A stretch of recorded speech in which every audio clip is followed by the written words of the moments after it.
Evet, evet, evet. Achtung! Ben Ozan Kurtbay. Yine sizinleyim arkadaşlar. Arkadaşlar hepiniz hoş geldiniz sayın VIP üyelerim. Aynen. Şimdi ay Boğa burcunda ilerliyor. Şu anda bakalım bakacağız hemen. Boğa burcunda 13 derecede. Boğa burcunda 13 derecede ve yavaş yavaş yarına giriş yapacağız. Yarın yarın Uranüs e, Boğa kavuşumu var.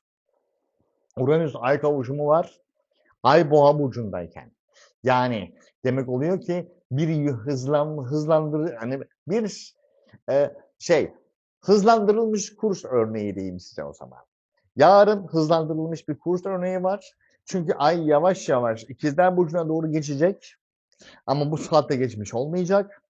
Ondan önce Uranüs'le kavuşuma girecek ve değerler konusunda ani yön değişiklikleri ve kırılma noktaları yaşayabileceğimiz, tabii bu tamamen sizin kendi öz değerlerinize verdiğiniz değere bağlı olarak değişecek. Yani yarın bildiğin böyle sert bir değersel yön değişikliği var. Bir ivme kazanacağız. Bir ivme. Bu ivmeyi ne şekilde götüreceğiniz tamamen size kalmış arkadaşlar. Ben bunu şimdi tarot yönünden sizlere göstereceğim. Achtung! Tarot kartları da burada. Güneş burcu ve yükselen burcu Koç olan arkadaşlar. Bakalım yarın size ne getiriyor? Bir numaralı kart, 2 numaralı kart ve 3 numaralı kart. Ne diyormuş? Aha, bir doyum noktasına çıkıyorsunuz sayın Koç burçları. Ruhsal manada bir doyum noktasına çıkıyorsunuz. Bu bir yeni aşamaya doğru gitmek zorunda olacağınızı gösteriyor. Yeni bir aşamaya gidiyorsunuz ve üstüne koya koya gideceksiniz. Doyum noktasına gideceksiniz, yeni bir aşamaya gideceksiniz ve üstüne koya koya gitmek zorundasınız yarın. Çünkü Ay Boğa üretmeyi temsil eder, değer üretmeyi temsil eder ve yapacağınız üstüne koyma sürecinde bir doyum aşamasına doğru gelmeye başlayacaksınız ve bu doyum aşaması bir ivmeye girecek. Hangi ivmeye? Aşıklar kartı ivmesine. Orada bir seçime doğru gideceksiniz ve bu seçim size yepyeni bir aşamaya doğru götürmeye başlayacak. Achtung! Orada yapacağınız seçimin illüzyon olup olmadığını net bir şekilde görmeniz gerekiyor. Çünkü Ay Boğa'da netlik ister. Net bir şekilde görmeden o ivmeye giriş yapmayın ve alternatifleri değerlendirmeye özen gösterin sayın koç burçları. Aksi takdirde son pişmanlık fayda etmeyebilir. Ah, matematiksel olarak bunu yaşayacağın gerçek. Sayın Güneş burcu ve yükselen burcu Koç arkadaşlar yarın için diyorum. Yani yarın ayın 10'u. 10 Temmuz 2026. Gelelim değerler evinde hem de boru değil. Boğa burçlarına. Boğa burçlarında durum nedir, ne değildir, nedir, ne değildir bakacağız. Bir numaralı kart, 2 numaralı kart ve 3 numaralı kart. Ne diyormuş sayın boğalar için? Sayın boğalar, bir süredir bir takım olaylar beklediğiniz oranda elde tutulur şekilde gelişmiyor. Neden? Çünkü ertelenmeler söz konusuydu. Ah, tabii. Yer değişiklikleri, ertelenmeler ve dönüşümler söz konusuydu. Hayal kırıklığı yaşamış olabilirsiniz. Ancak alacağınız destekle beraber önünüzü çok güzel bir şekilde öngörebilir bir hale getireceksiniz yarın itibariyle. Çünkü o önünüzü öngörmeyi talep edeceksiniz ve olay hiç beklediğiniz gibi gelişmeyecek. Bambaşka bir açıdan önünü tamamen öngörebilmeye başlayacaksın. Alacağın destekle yarın o ivmeye gireceksin ve kupaların onlusuna doğru istediğin, hani boğa eşittir düzen ya, istediğin düzeni görebilmeye başlayacaksın sayın boğa. O ivmeye sen o şekilde giriş yapmak zorundasın matematiksel olarak. Mantık olarak sayın Güneş burcu ve yükselen burcu Boğalar. Çünkü yükselenin evi. Her türlü olasılıkta dönüp bakabileceksin. O ivmeyi gördüğün an zaten dık. Bitti olay, ilerleyeceksin. Aklım bu. O yüzden yarın sabırsız olmamakta fayda var. Gelelim şimdi İkizler Burcu'na. Kapanış evi. Oradan ivmeye girecek. 12 numaralı ev çünkü. Oradan ivmeye girecek ama akşam 1 numaralı evdeki Uranüs, 1 numaralı evdeki Uranüs sana bir de alan açıyor. O alanı kullanmak durumundasın. Şimdi Ay Uranüs'le kavuşum yapacak. Uranüs Mars'la kavuşum esnasında. Yani pek çok şeyi aynı anda yaşayacağız diyebiliriz. 1 numaralı kart, 2 numaralı kart ve 3 numaralı kart sayın İkizler Burcu. Diyor ki yarın heyecan dorukta olacak çünkü kapanış gerçekleşiyor. Orada yapacak bir şey yok. Aha ne burada? Heyecan dorukta olacak, kapanış gerçekleşecek. Al sana kapanış. Abi biliyoruz da konuşuyoruz herhalde. Aynen. Al sana kapanış, yepyeni bir dünyaya geçiş. 12 numaralı evdeki şalter iniyor. 1 numaralı evdeki şalter kalkmaya başlıyor yavaş yavaş. O da bir dünya değişikliği demek. Adres değişiklikleri, semt değişiklikleri, proje değişiklikleri her şey olacak. Ve ne demiştim? Orada Ay Uranüs'le, Uranüs Mars'la. Mars'ın yönettiği yıkılan kule. Ay Uranüs'le, Uranüs Mars'la kavuşum eşliğinde. Ani bir ivmeye gireceksin ve bu iki olay, ben bu iki olayı çok iyi bir şekilde hatırlıyorum. Hatta onun anısını da paylaşayım. İzmir'deyim. Açtım tarotu. 5 numaralı ev yıkılan kule. 6 numaralı ev dünya kartı. Arkadaş telefon açtım. Hatunum papaz olacağım ben. Ne oldu? Papaz olacağım ya. Abi bu iki kart birden çıktı. Papaz olacağım ya. Ne olacağını bilmiyorum. Papaz olacağım. Evde oturuyorum ya. Çat. Annem döndü rahmetli. O zaman ben İstanbul'a kız kardeşini ziyarete gideceğim. Çat gitti ziyarete. O zaman efendim İstanbul'a taşınmaya ne dersin? Al. Ertesi akşam bir daha aradı. O zaman efendim ev tuttum. İzmir, İstanbul. Buna benzer bir şey yaşayacaksınız sayın ikizler. Mayday, mayday. Mayday, mayday. Oğlum yaşadım, biliyorum, tecrübe ettim. Bu iki kart yanına geldi mi? Ani bir kırılma noktasına ivmeye doğru gideceksin. Matematiksel, mantıksal bir netlik. Dan. Yapacak bir şey yok kardeşim.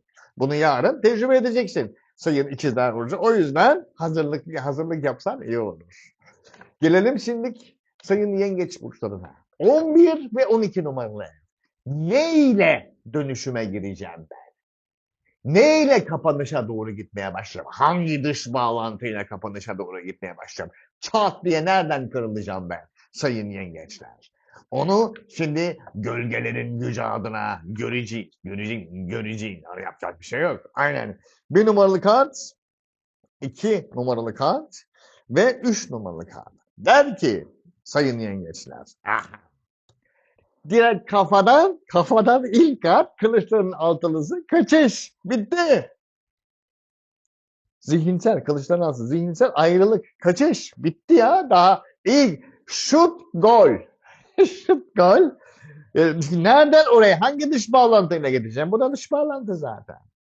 Tertemiz. Tertemiz. Dış bağlantı. O kadar rahat bir sürece giriş yapacak kadar tereyağından böyle gitti. Kafalarını kılıçlar herhalde. Bu kadar rahat mı olacak da bu olay? Net. Tertemiz. Kılçıksız. Plüton kova kılçıksız. Plüton kova Uranüs ikizler. Kılçıksız bir şekilde oradan oraya geçiş yaşayacaksın. Bitti. Sayın yengeç. Dış bağlantı seni bambaşka bir yere doğru götürecek ve orada şap be.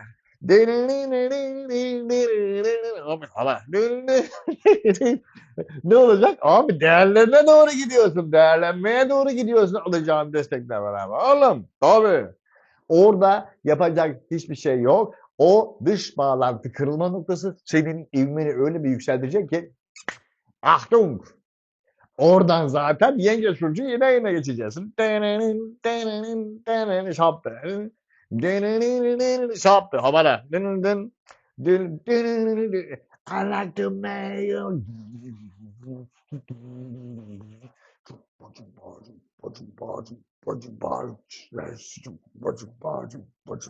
Aynen. Duyun yengeçler. Sakın tedirgin olmayın. Sandığınızdan çok daha iyiye doğru gitmeye başlayacak. Eğer siz bunu yapabilirseniz. Yapacak bir şey yok. Olsa dükkan senin. Gölgelerin gücü adına. Gelelim şimdi Sayın Aslan Burcu. Kariyer bir de kırılma noktası. Vay. Akıllı ol, akıllı. İcabın. Bacım affedersin. Aynen. Abla bacım affedersin. Akıllı ol. Mükremin. Aslan Burcu 1. Aslan Burcu 2.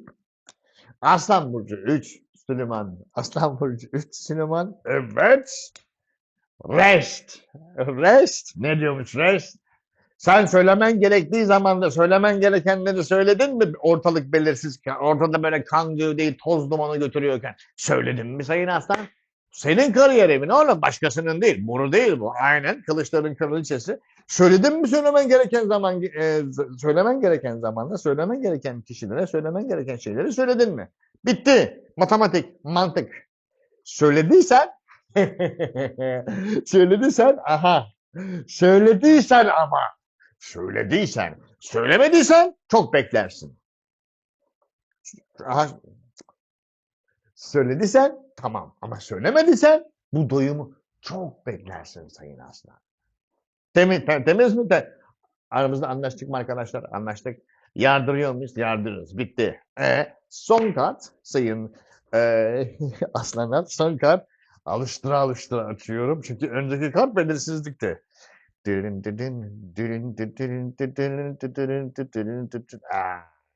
Söylediysen çok güzel. Ama söylemediysen, üçün biri. Söylediysen çok güzel. Değerlere doğru gideceksin. Ben bunu istiyorum. En nomine Patris, en Filio, en Spiritus Sanctus. Amen. Yoksa kendi değerlerini hediye edersin Sayın Aslan Burcu. O yüzden bak kariyerimin oğlum 11 numaralı ev. Öyle bir ivmeye akmaya başlarsın ki durum bildiğin gibi değil olur. Ben bu kadarını beklemiyordum. Hadi orada Plüton, Uranüs karşı açı var oğlum. 2 tane dev gezegen. Plüton, Uranüs. Boru mu? Ahtım. Ya like the maybe you move diyeceksin ya da kararsın dünyam, yıkılsın dağlar. Niye? Ben bir bok yedim. Söylemedim.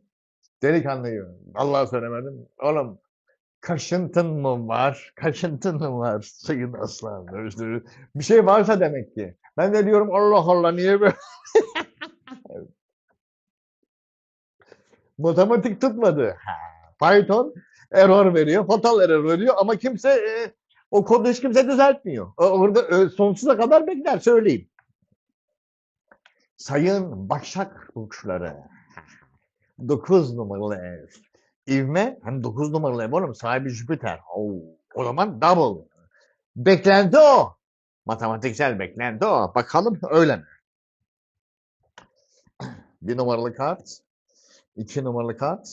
Ve 333. Aynen. 333. 1 numaralı kart der ki bir süredir ne oldu? Oynatmaya az kaldı. Doktorum nerede? Ne oldu? Yok ya bildiğin gibi değil. Hiçbir şey tutmuyor ya. Oradan bakıyorum tutmuyor. Oradan bakıyorum tutmuyor. Oradan bakıyorum tutmuyor. Artık dumanlar gelmeye başladı. Kardeşim ayıp denen bir şey var. Bir yerden tutardı mı insan onunla onu birleştirdim. Ağzına bile sıçtım. Sizi birleştirsen ne demek?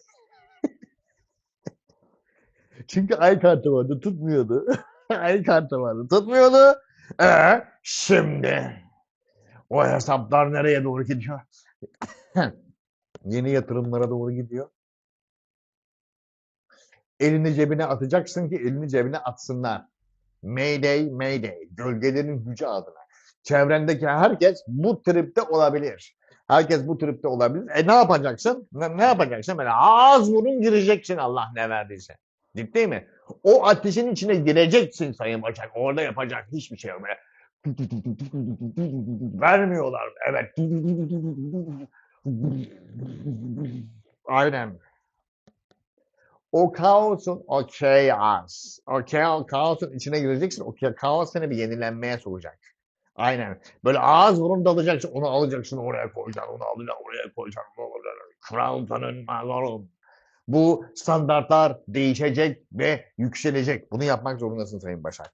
Aksi takdirde ne oldu? O hesaplar sittin sene tutmaz. Aksi takdirde o hesaplar sittin sene. Orada yapacak bir şey yok. Gelelim şimdi Sayın Terazi. Quizler evi. Ne evi? Quiz kardeşim. Quiz. Quiz mi? Quiz. Aynen quiz. Sahibi akrep oğlum. Boru mu? Aynen. Oradan 9 numaralarına geçsin. Göreceğiz şimdi. O krizlerden bakalım nasıl çıkacaksın Sayın Terazi. 1, 2 ve 3 numaralı kar. Nasıl çıkacakmış o krizden? Çıkacak işte bir şekilde. 1. Aha.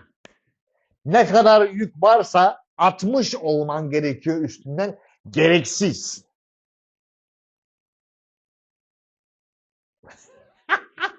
Yaptım. Ben bunu Delikanlıca benim güneş burcum böyle. Ben bunu yaptım. Üstündeki her şeyi böyle komple Hadouken yani o derece yani öyle böyle hepsini fırlattı. Yoksa ben çökecektim. Yoksa siz çökersiniz sayın teraziler. Achtung. Bir sonraki aşama şu anda ne oldu? Şeydeyim böyle. Kendi yanında böyle içinde böyle fokur. O aşama. O aşama fokur. Ne oldu böyle içinde böyle demleniyorum. Ondan sonra nasıl içilir biliyorum. Oraya yani orası zaten tadından yenmez. Orada demlenecek böyle. Canım çekti lan. Orada böyle tertemiz bir şekilde demlenecek. Onu alacağım. İçmeye kıyamazsın oğlum o çayı. Aynen. Of, içmesem de karşımda mı dursa acaba? Oğlum onu tadından içilmez oğlum bu. Yani içer, iç, öl. O derece çay. İç orada öl. Bitti ya ne olur. Bitkisel hayattayım. İşte tam demlenmiş tavşan kanı çaydan bir yudum aldım. Bitkisel hayata girdim. Bitti ya. Keyiften gitti. Son kart sayın teraziler. Son kart. Şalter iniyor. O dönem artık sonra. Yani sen o yükü atıyorsun kendinle beraber. Bambaşka bir sene gidiyorsun sayın terazi. Bambaşka bir sene gidiyorsun ve o seninle beraber şu.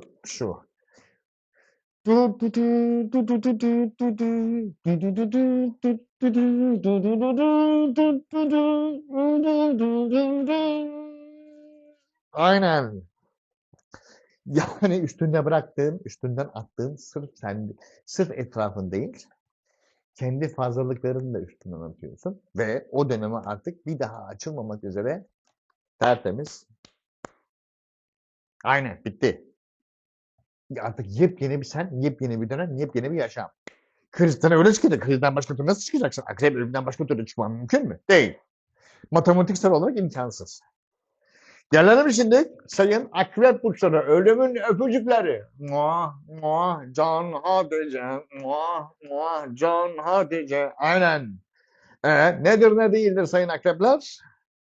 Bir numaralı kart. Ciddi işler, ciddi ilişkiler oğlum. Boru mu? Oradan krizler evine gidecek. Hadi. Oradan krizler evine gidecek. Bakalım ne çeşit bir kriz olacakmış. Hey yo. No, that's what I'm talking about. Bildiğin gibi değil. Çat. Dedi ki gardına almış mıydın? Almış olman gerekiyordu. Gardı aldın mı? Almış olman gerekiyordu. Bu gardı almış olman gerekiyordu. Almadıysan papazsın çünkü. O sınırları çizeceksin. O sınıra gelmeye kalkana ben tabii. Bak hala geliyor. Bak hala geliyor. Gel lan hadi. Gel lan. Onu yapacaktın. Hem de bu haldeyken yapacaktın. Oğlum bak zaten yorgunum. Aynen. Açtırtmayın bayramlık ağzımı. Hepinizden babalarınızın şarap çanaklarını istetmeyin. Hatta ben istedim birazdan geliyor. Ben her ihtimal ben işimi garantiye alırım. Bir de sizden isteyecek değilim herhalde. Bu kadar yorgun olduktan sonra o şarap çanağını madem hak ettiğimi vermiyorsunuz aha, dan. O zaman masa dağılsın kardeşim. Ben olması gereken yere olmasa gereken şeyleri yapar yapıştırırım böyle. Aynen yapıştırırım. Bam. Bitti. Nokta. Game over. Şalter iniyor sayın arkadaşlar. Yapacak bir şey yok. Çünkü 7 numaralı evden 8 numaralı eve geçiş yapıyorsun. Hani istesen de çıkamazsın başka türlü. Orada yapıştıracaksın abi. Böyle bildiğin vereceksin coşkuyu. Temiz. Aksi takdirde seni böyle amele sümüğü gibi alırlar orada. Spatulayla kazırlar seni ondan sonra. Gelelim şimdi sayın uçan pisicikler. 6 numaralı evden 7 numaralı eve. Organizasyonlardan anlaşmalara. Çine.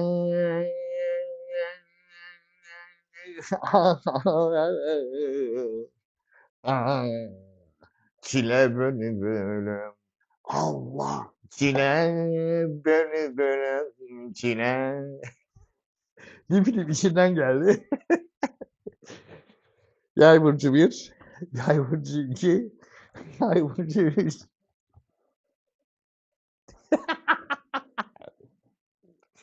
Uçan pisliklerden bahsediyoruz. Boru mu?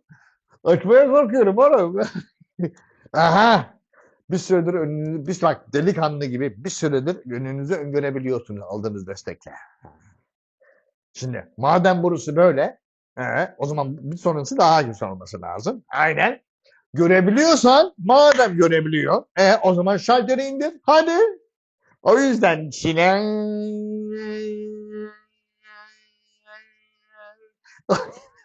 İnecek oğlum o yani. Götün başına götün başına bildiğin oynuyor. Kapatacaksın oğlum yapacak bir şey yok. Olsa dükkan senin.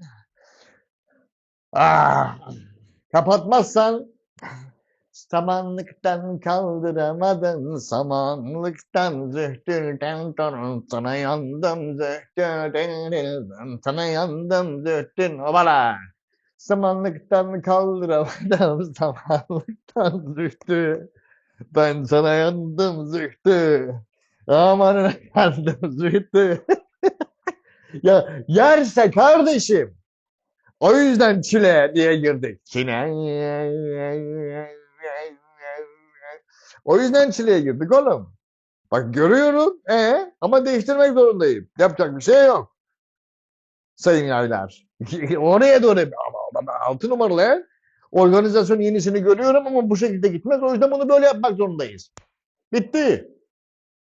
Sayın uçan pesişik.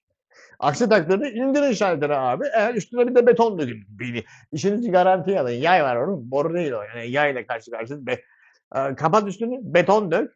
Üstüne çelik duvar falan. Allah ne verdiyse. Çıkamaması için. Hatta gezegenin alt kısmına geçin. Oradan çıkar o. Bir yay o. Orayı da tıkayın. Yoksa yani yapacak bir şey yok. Gelelim şimdi Sayın Oğlak Burcu'na. Gözümde canlanıyorum onu oradan aşağı bir dikkat edin. Sayın Oğlak Burçlarına 5 numaralı ev. Ne yapacaksınız peki Sayın Oğlaklar? O ivmeyi yakalayabilmek için onları yapmak zorundasınız. Yapsam mı? Her şey kontrolün altında. Risk yok, sıkıntı yok değil mi?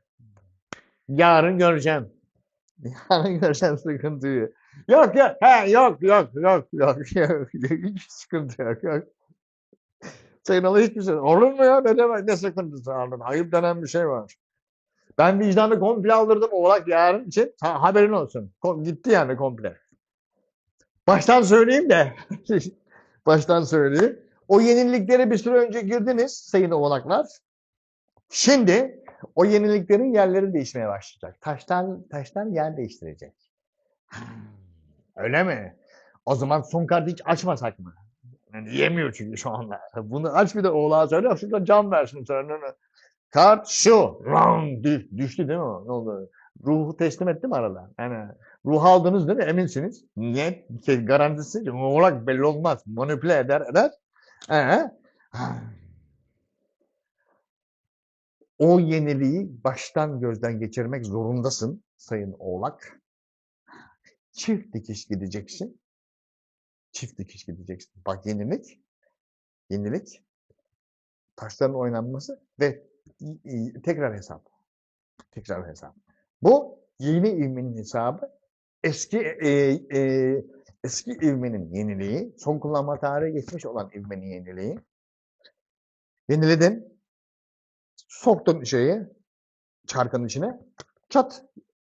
Çarkların yerini değiştirmek zorundasın. Çünkü yeni bir şey kattın içine. Hemen tık değişti. Şimdi o çarkı bir daha hesaplayacaksın. Tank ikinci ivme. Bitti. Temiz. Net. Hesapladın, koydun, tekrar hesapladın. Bitti. Bu kadar. O kadar, bu kadar. Bu. Aslında risk yok. Risk. Senin o çarkın işleyişini günlük rutininde değiştirmeye kıyamayıp sen o çarkın en ufak bir değişikliğini, algoritmanın en ufak bir değişikliğini risk olarak algılıyorsun zaten. Ama değişmek zorunda. Yapacak bir şey yok. Olsa dükkan senin. Değişmek zorunda. Yoksa algoritmayı komple unut. Error verecek. Dönmeyecek. Çünkü güncellenmedi. Güncellenmek ne? Normalde kodu değiştirirsin. Hayır. Komple Jüpiter'i değiştireceksin. Bitti. Gelelim şimdi sayın kova burçlarına. Achtung! Yani, kökler değil mi? Aynen. Hauptbahnhof. Aynen. Achtung. Hauptbahnhof'tan ama ivme yaratıcılığa.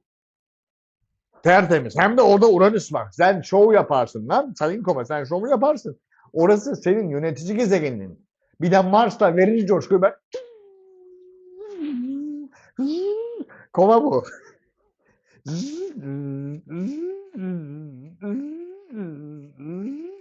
Kova. Kova burcu 1. Kova burcu 2. Ve kova burcu 3'tür. Aynen kova burcu 3'tür. Bir numaralı kart diyor ki aldığım haberlerle beraber o kutlamayı yapabilmek için harekete geçmen lazım Sayın Kova. Hadi o harekete geçeceksin. O hareketle beraber bütün zincirlerin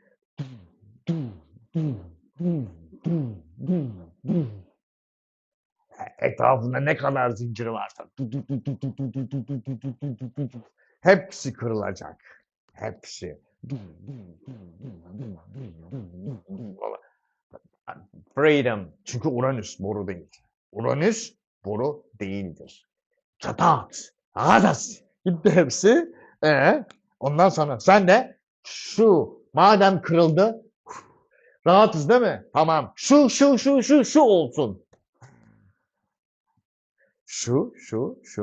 Şu olsun. Yardır. Yapmaya. Hadi. Oldu mu? Oldu. Yardır Sayın Kova. 5 numaralı evin çünkü. Yaratıcılık evin. Ben şöyle şu şekilde olmasını istiyorum. İşinize gelirse.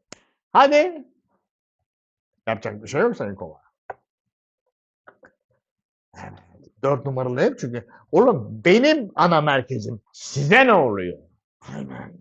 Benim ana merkezim size ne oluyor? Allah Allah. Sizin ana merkeziniz mi? Siz kendi ananızı merkezinizde kendi alanınızda konuşun ya.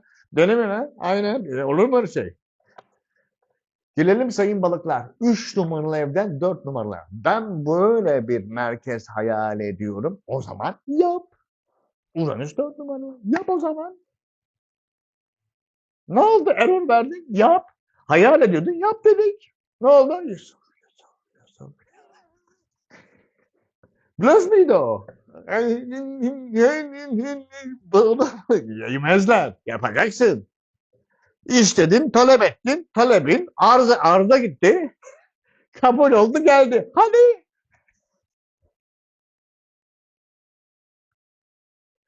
Bir numaralı kart. 2 numaralı kart. Düşünebiliyorum şimdi balıkları.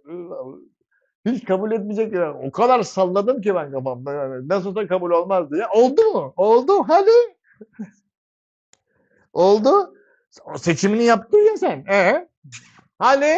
Şimdi oraya doğru gideceksin kardeşim. Çıtayı belirle o zaman hadi. Çıtayı belirle. Hadi. Yapmak zorundasın sayın balık. Yapmak zorundasın. o çıtayı, o kararı verip o çıtayı oraya koymak zorundasın. Çünkü orası senin 4 numaralı evin. Ana merkezin. Yani oradan her yerden kaçışın var balık olarak. Oradan kaçışın olursa, oradan kaçışın olursa bir daha döneceğin bir yer yok. O zaman da muah muah John Hatice. Döneceğin bir yer yok. Döneceğin bir yer olmadığı için de değer yok. Şimdi düştü mü jeton sayın balık? Bunu matematiksel ve mantıksal bir şekilde yapmak zorunda. Sen kendini inşa ediyorsun. Kafana göre bir şey biz sana kafanda bir şey tasarla dedik ama kafana göre tasarla da ama o tasarladığın şey senin kendinsin. Ayıp denen bir şey var ya. Tabii. Uranüs orada oğlum. Boru mu? Yapmak zorundasın. Yapmazsan sen bilirsin. Ne değer kalır ne bir şey. Arrivederci. Eyvallah. Arkadaşlar bu kadar. Hadi görüşürüz.